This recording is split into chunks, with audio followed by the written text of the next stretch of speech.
All right, I went in and broke our future value calculator again. Let's run it and see what happens. I'm going to type 10,000. I'm going to put in our annual interest of 3.5% for 10 years. I'll hit calculate, and it comes out to $201,000. That's not very good. Something's wrong here. What could possibly be wrong? Well, let's hit our F12 tools. Here we go. Let's look at the console. There's no errors being thrown, but that certainly isn't the right number. So let's go over our sources, and we still have future value.js up because that's the last thing I had used when I had these up. So what do I want to do? So here's our event listener for our DOM content loaded. Here is the calculate. When we click the calculate button, this is basically the event that runs, and here's all the code in that event. So I'm going to start there, and let's put a breakpoint here. So I'm going to come over here on the left side to where it says line 22, and I'm going to click it, and you can see it gets highlighted over here. That's a breakpoint. That means the next time I run this, when it gets to line 22, it's going to stop. It's going to stop at line 22, so I can look and see what's going on. So let's go ahead. I'm going to refresh the page, and I am going to type in 10,000, 3.5 for 10 years. I'm going to hit calculate future value, and it starts to run. So it's already ran these lines, and we're up to here. This is where we're at. Line 22 has not ran, but line 19 has ran. So let's go over here and talk about these buttons over here. We have this resume button. If we hit resume, it's going to continue running our program. It's going to get us out of the breakpoint. It's just going to run the rest of our code. We don't really want that right now. We're paused on the breakpoint. We have step over the next function call. So the next thing that's going to happen when line 22 runs is that it's going to run first the dollar function, which we had up here. Okay, it's going to come up here and run the dollar function. And then when it gets that answer back, it's going to parse it as a float, and then it's going to assign it to investment. So I have a step over button that allows me to step over these function calls. It doesn't mean they don't run. They run, but I don't necessarily want to trace through my dollar function because I don't think my dollar function is where the problem is. Okay. So that's what step over does. It will run this line without going out and finding the other code and stepping us through that line by line. Step into does the opposite. If I say step into, it's going to actually, when the dollar function runs, it's going to go up and let us trace through the dollar function. And then it will bring us back down here and let us do the rest of this line. I'm going to demo that here in a second. Then I also have a step out. And step out, if we step into a function and we're like, oh, I don't need to trace through this, I can click that button to get out of it and go back to the main place where I was trying to troubleshoot. So let's do this first. I'm going to do a step into. And immediately it came up here to the dollar function. It's going to run the query selector. And I can trace through this line by line. There's only one line here. I'm just going to say step out, and it will return me back to where it started. Okay. So now I can look when I hover over this. The dollar function is ran. If I hover over it, I can actually see what it pulled in. It says 10,000 right above my cursor right there. So it went out and got the 10,000 out of my total investment box. If I go down here to rate, oh, they're already populated. Investment is still undefined because the rest of this line has not ran yet. So I'm going to go ahead and hit step over because I don't want to go out and trace all these other functions. I want to just trace the code that's running inside this function. Step over. Now look, investment. And I have my font set big. You'll be able to see this easier on yours. But if you look over here, investment is now $10,000. I can see the value of my variables. Okay. I can also see them over here, investment $10,000. Okay, that's exactly what I expected it to be, is $10,000. That's what I typed in.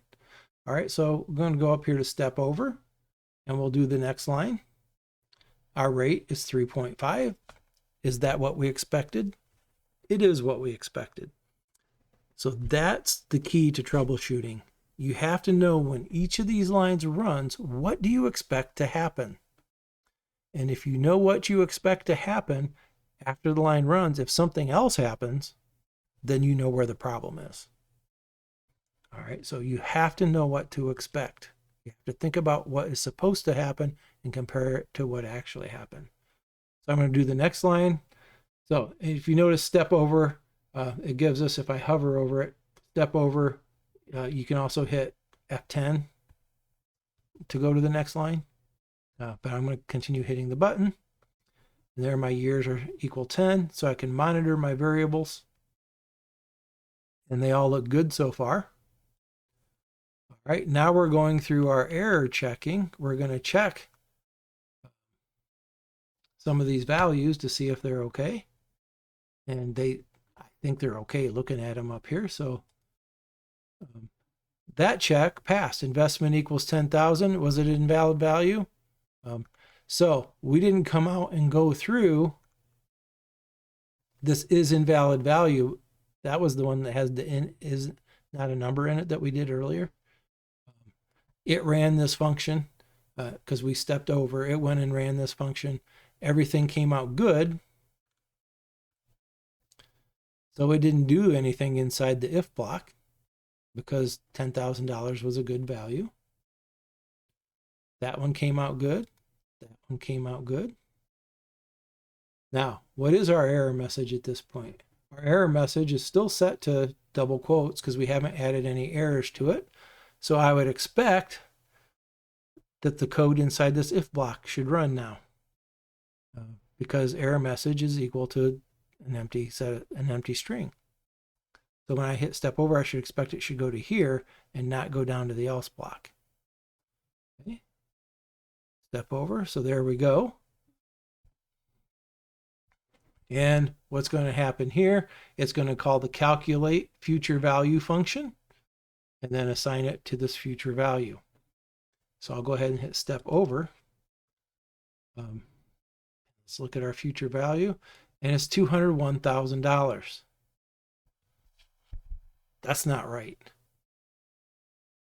I know it shouldn't be $201,000. We've seen better values for that. So where's the error at? Well, it must have happened out here when we ran this function.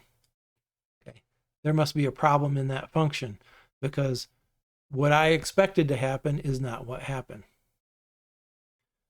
So I am guessing that's what we should be troubleshooting. So I'm going to run this again. I'm going to go ahead and click this button, say, okay, finish all the code. And we got that bad error. I'm going to hit the button again. We're going to start on line 22. I'm still going to do the step overs.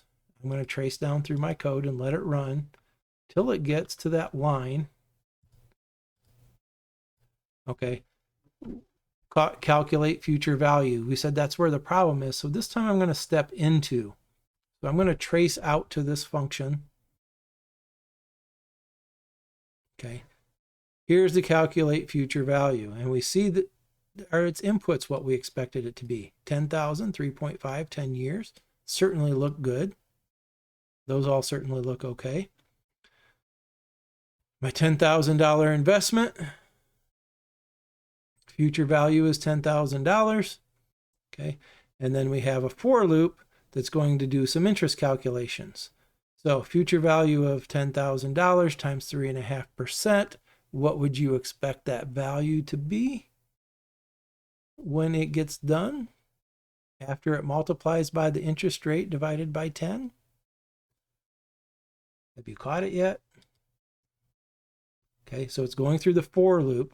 It initialized I, so it takes us a second. Now it's going to run this calculation, and future value is now $13,500. So we made $3,500 of interest in the first year.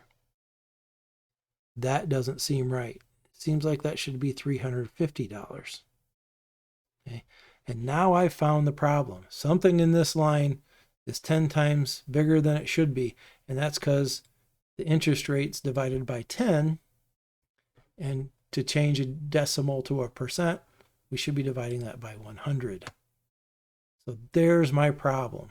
I expected it to be $350 and it ended up being $3,500 more. Not what I wanted. This should be a 100, not a 10. I found my error. So I'm going to flip over to my other screen. You can't see me doing this offline. I'm going to change that to 100 and save it. Let's come over here and refresh it. And this time, 10,000, 3.5 for 10 years. Do I want to trace through it this time? I could trace through it this time. I'm going to choose not to trace through it. So I could have taken this stop point off, but let's just do this. Let's tell it, just continue the rest of the code. And if there's still a problem, I'll come back in here again. That is the correct number. So I did find the bug. Everything's running correctly. And that was our problem. This was set to 10 to divide the rate by 10, and it should have been dividing it by 100. Probably a simple typo on the programmer's behalf. Okay. Now, one of the other things I could have done for my breakpoint, after we figured it out that it was in this function up here, I could have cleared that breakpoint and came up here and set a breakpoint there. Did my calculation and just stopped it right in here instead of tracing through that whole other click event. So you have options. The more you can narrow it down, the better. Trace through. Always think about what you expect to happen and compare it to what actually happened. And that'll help you find a lot of bugs.